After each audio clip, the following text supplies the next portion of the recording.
it's amazing how it's very possible your spouse can be more supportive of what you're trying to do when the person looking for that support, carries out the biblical mandate of our responsibilities toward them. Does that make sense?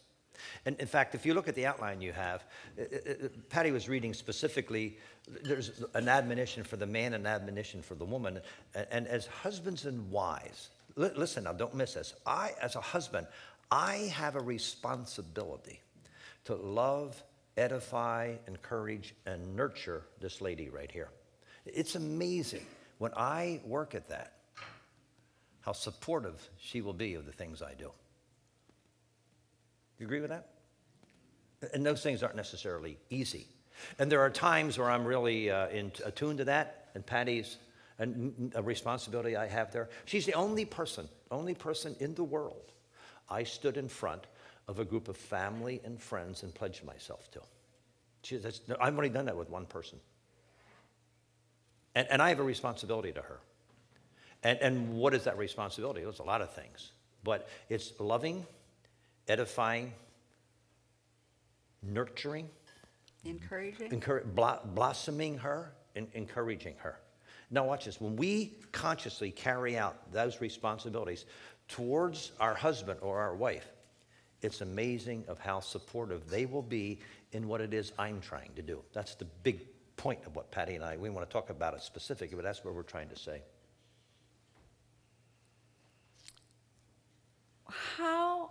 Let me put it this way. Why is it so hard to be that encourager, that one who wants to nurture, that one who wants to love well? Why is that hard sometimes? Or maybe for you it isn't, but for me it is. I'll confess to you, when I wake up every morning, depending on maybe what's transpired the night before, I don't go, oh, there he is. I am so glad to see him. Wait. I'm so back on what happened the night before. Well, I don't know, whatever. I don't know. Some guys have minds like I do. Well, I was thinking of negative things. George turned around when he heard that. He said, okay, this seminar is going where I'm hoping it's going to go. But why is it hard to do those things, to love well, to nurture, to want to encourage, to want to build up? Most often it's because I am preoccupied. And that's, I think, on your If you look at your outline, Roman numeral number 2, we want to give you 4 P words. Right. And the first is to be preoccupied. I'm preoccupied with me. I'm distracted from doing any of those things for Walt and in his life because it's all about me. If you're a self-centered person, which I can be, then I am not even beginning to look toward him or how I can lift him up or build him up or be sensitive to the needs that he has. I can be insensitive sometimes. You've probably heard of the 20, 40, 60 principle. It's very interesting. At 20 years of age, we worry about what people think of us. At 40 years of age, we don't care about what people are thinking about you. And when we're 60 plus, we realize that no one's ever been thinking about us. You know, it just doesn't matter. They've only been basically thinking about themselves. So some people are just totally unaware that someone else needs something from them because they're so preoccupied with themselves. It's very, very possible, men, that your wife feels you aren't real supportive of what she's doing. You know why? Because you're preoccupied with something else. You haven't recognized, taken hold of, or responsibility for responsibilities you have in her life, and vice versa. Second P word Patti and I wanted to mention to you is we have an incorrect perception of people, and that happens in one of 2 ways. A lot of people view people as people who they view people so they could use them for their agenda. That's the way one group of people might view another person. We don't think of what we can do for them. We see people as, ooh, they could do something for me. It never enters our mind necessarily that, hey, maybe I have a responsibility to this person. Maybe this person would be more supportive of me if I took the responsibility to be an encourager to her.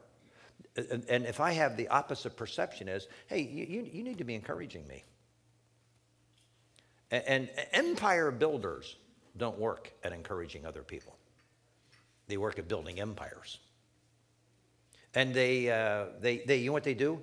They use people to build their empires. And you know what? Tragically, I can't say, yes, that's the way those secular-minded people are. No, it's the way too many Christians are. They take advantage of people in order to accomplish what it is they're trying to accomplish. So instead of saying, how could I encourage them, nurture them, love them, and in the process, they might become more supportive, I add fuel to the fire of the lack of support. Why? Because I'm all wrapped up in me, and I want to take my trophy wife to the banquet. That's what she's good for. You just look good. I see a lot of wives who I see are along for the ride, Christian wives. It's their body language says, I have to be here.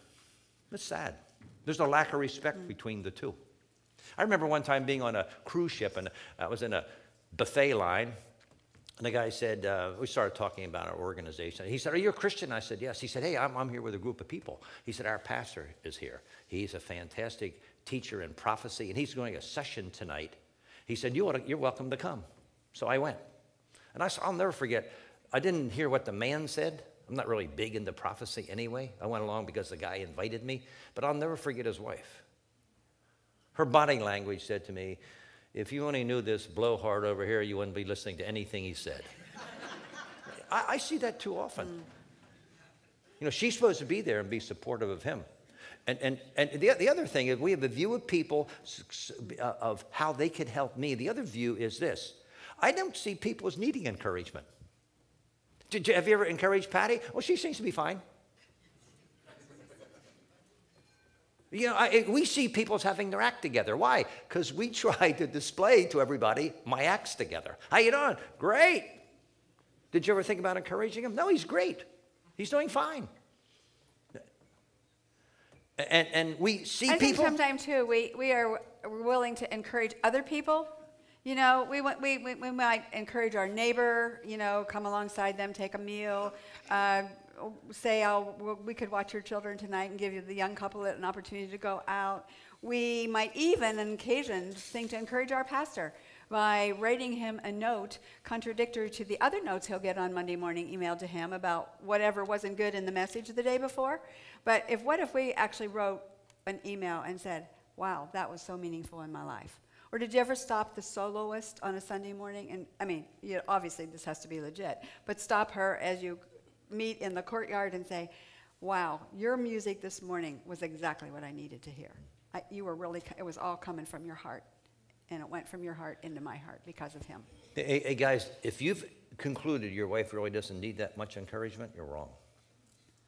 And ladies, if you've concluded your husband really doesn't, he seems to be fine. He's having a good day. He doesn't need your encouragement, you're wrong. That's one of the roles you play in that person's life. I don't know if you've ever read the book, Everybody's Normal Until You Get to Know Them.